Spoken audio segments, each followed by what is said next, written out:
Steve Lehman here with you. Glad you are here with us on this Monday night on News Channel 5 Plus. A huge day in Nashville as the Titans introduced their new head coach in Mike Vrabel earlier this afternoon at St. Thomas Sports Park. It has really been a whirlwind week or so since the end of the season. The Titans go up to New England off their first playoff win in 14 years. The hopes are high.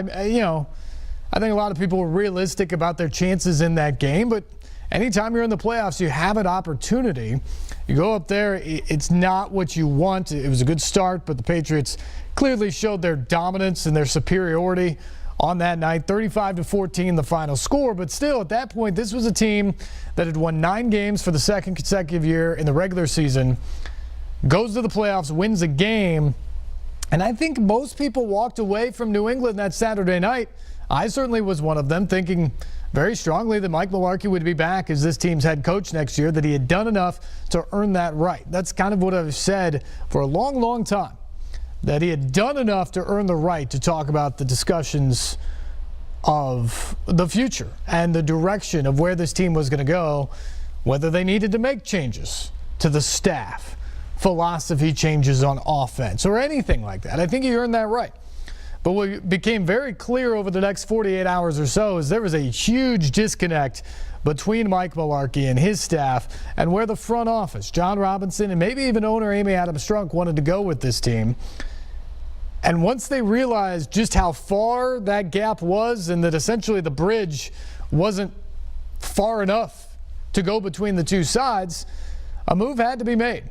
And so they made that move last Monday, parting ways with Mike Mularkey. And that started this coaching search. And I think a lot of people wondered where it would end up.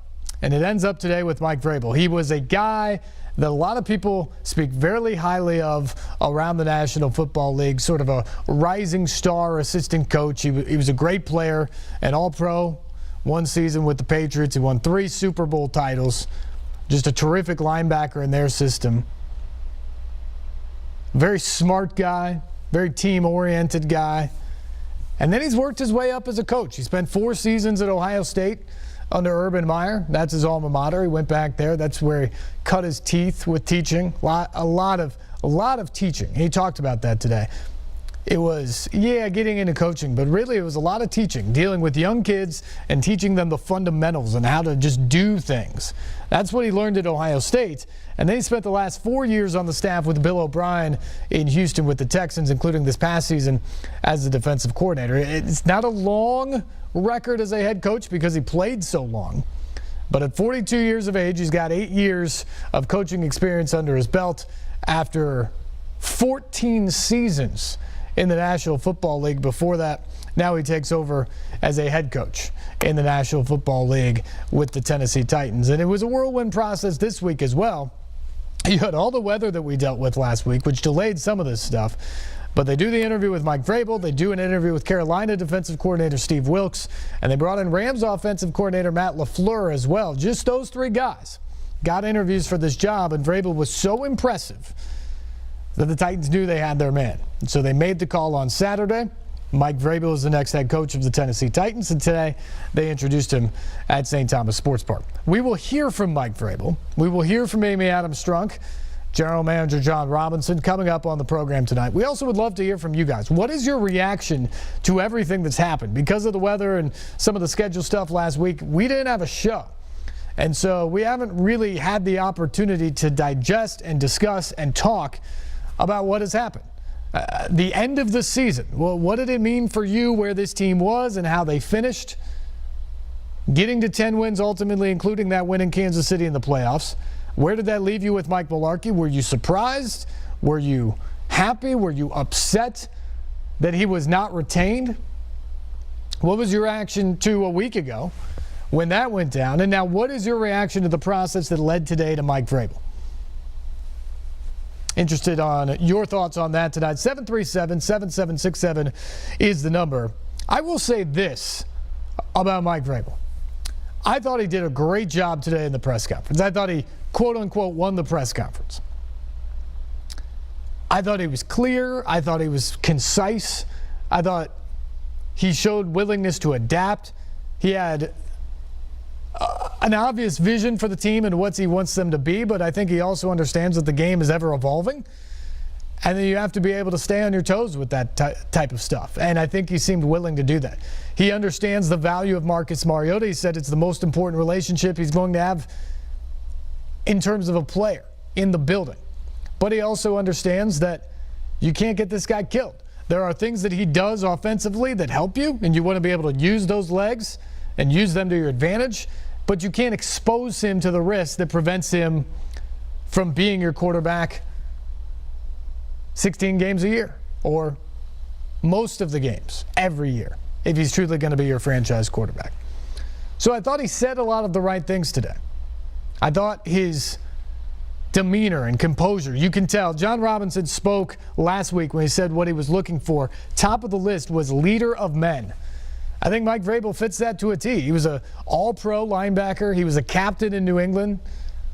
We all talk about the Patriots way and how they do things. Mike Vrabel was a big part of that through 3 of their Super Bowl runs. So now you get a piece of that along with John Robinson, who also knows that Patriots way here in Nashville. But even that, Vrabel said, look, you're asking me what the Titans way is going to be. I can tell you how we want to play. We want to be fast and aggressive on both sides of the ball. We don't want guys thinking. We want them going out there knowing what they're supposed to do and just flying around and playing. But to say that that's the Titans way, you don't get to call it that until you have wins. The Patriots way became a thing because they won a bunch of trophies, and they could point to that, and that's how you get guys to come in who've never experienced that success before to buy into the process. Because you can point over there on the wall to all the Lombardi trophies, the 5 of the last 15 years or so. The Titans can't do that right now. And they can't do that just because they hired Mike Vrabel, and he understands that. He's got to come in and earn that by what they do and by winning football games. So I thought he was pitch perfect today in the press conference. That said, you're hiring a coach who's never been a head coach before. And there are a lot of people who have high hopes for Mike Vrabel because he was such a good player, because he was such a good guy in the locker room, kind of a coach on the sideline, so to speak. He's now been a coach in the National Football League at the college level. He's got good experience. He's been around great coaches. Bill Cowher in Pittsburgh, where he started his playing career. Bill Belichick in New England. Urban Meyer at Ohio State. Bill O'Brien in Houston with the Texans. Those are all positive things to build you up, but still, you're the guy now. You've got to make all those calls, and he knows that. He understands the pressure that comes with it, and he's willing to have the buck stop at him. He addressed all of that today as well. But you just don't know. This is not hiring another coach. This is not hiring Mike Mularkey, who you've seen be a head coach a couple times before. And by the way, a lot of Titans fans judged Mike Mularkey off of watching him be a head coach in other spots where the situation was different. The support from management was different. The rosters were different. And what he did in Buffalo and what he did in Jacksonville, I think influenced him a little bit as a coach. I think it changed him, probably for the better. But it had no impact on what he could do with the Titans here in Tennessee. And so that record that everybody talked about what he could do. And heck, I mean, even look at his interim season. That wasn't a very good team. And he was with other people's systems. He didn't win many games, did he? But then when he got to do it his way, with a pretty decent roster here in Tennessee, he won 19 games in 2 years and a playoff game with a franchise who hadn't been there in a long time. So you just don't know with any of these guys. Bill Belichick in Cleveland wasn't Bill Belichick in New England. These guys grow. They get better.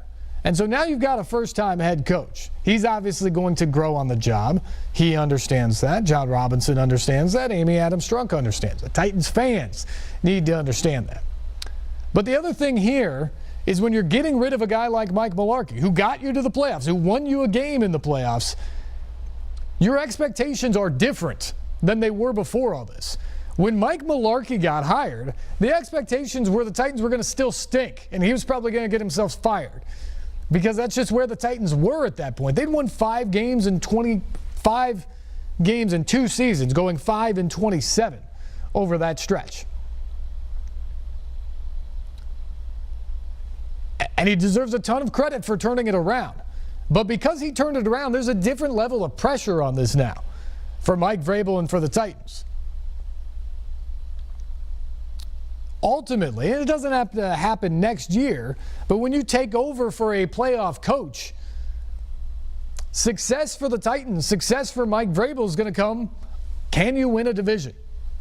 If you win the AFC South, that'll be success because the Titans haven't done that for a while. Didn't do it this year. Can you win games in the playoffs? Can you get past the divisional round in the playoffs?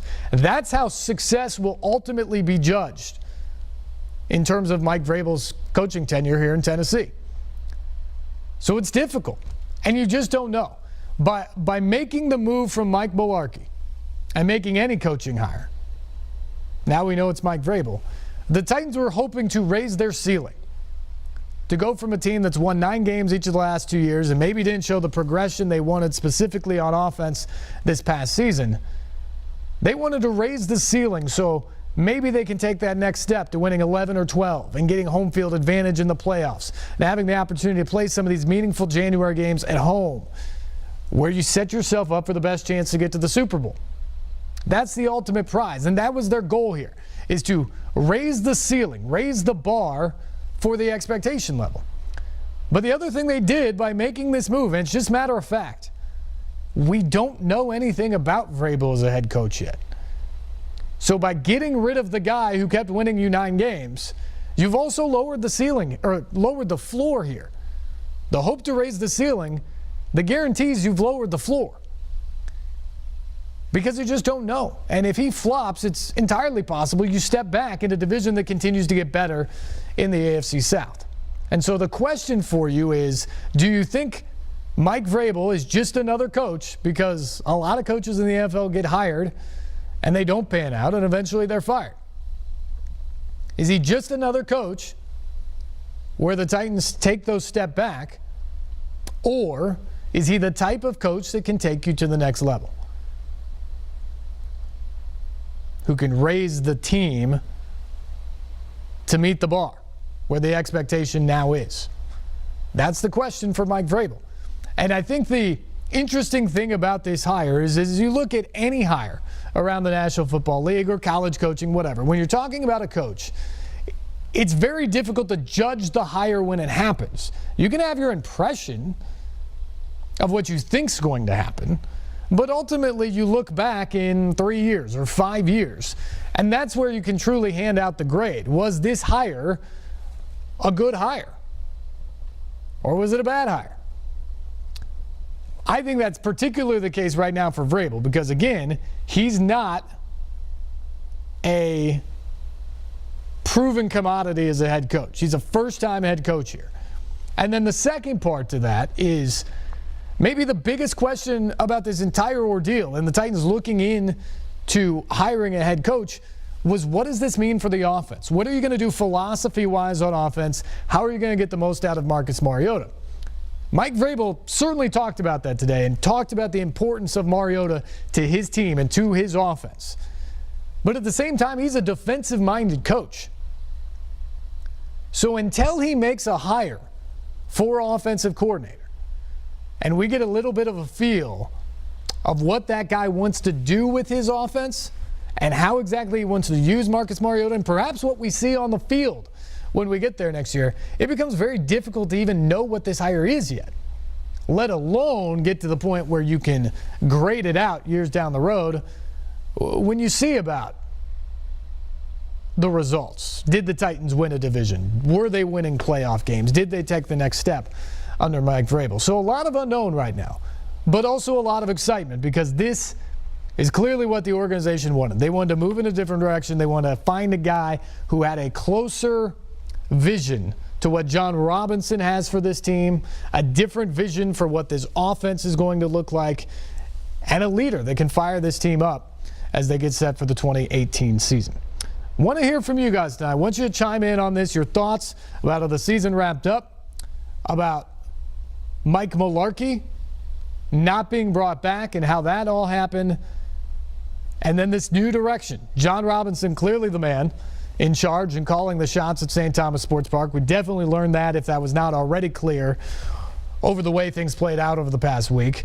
And now Mike Vrabel, the new man in charge of the Tennessee Titans football team as the head coach. Our phone lines are open. 737-7767 is the number. And line one, we have Mike. Mike, you are first up tonight. Thanks for the call. You'll start us off here on Sportsline.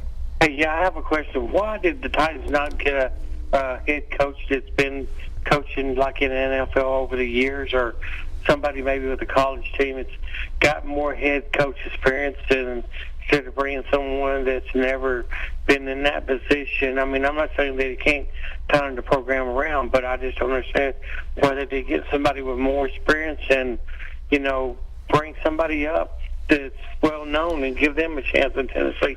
Thanks. Yeah, thanks for the call, Mike. It's a good question. It's a fair question. You can do it both ways in the National Football League for sure. Obviously, Mike Mularkey, the different side of that, he's a guy who coached at two different spots before he got the job. Ken Whisenhunt was a guy who coached in the Super Bowl before he got the job. So there's no proven track record to this in terms of finding a guy.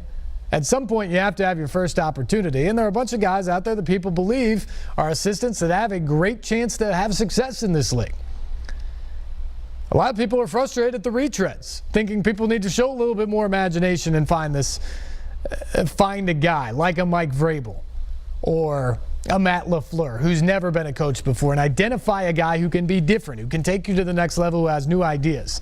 I think that's a little bit what this is, finding a guy who's not married to the old school football, not set in his ways so much that he's not willing to adjust or not willing to build his style and his type of play around what this roster already is. It's a decent roster. It's not a great roster, but I think there is something definitely to build to there. And I think Mike Vrabel today at least acted like a guy who is willing to build to that roster that John Robinson has created to this point, more so than the last coach who was let go last week. It's a fair question to ask about head coaching experience because we just don't know. But I think you also wouldn't know, just like the Mike Mularkey example. Well, what about Ken Whisenhunt? Ken Whisenhunt went to a Super Bowl in Arizona, and everybody thought when he was getting hired here in Tennessee that he was a slam dunk hire because he was a guy who had led another team to a Super Bowl. He had prolific offenses out there. He was a home run. He was the coveted name on the carousel that year, and the Titans won the bidding war and the negotiation process to get Ken Whisenhunt. How did that work out for you? He won 3 games in 23.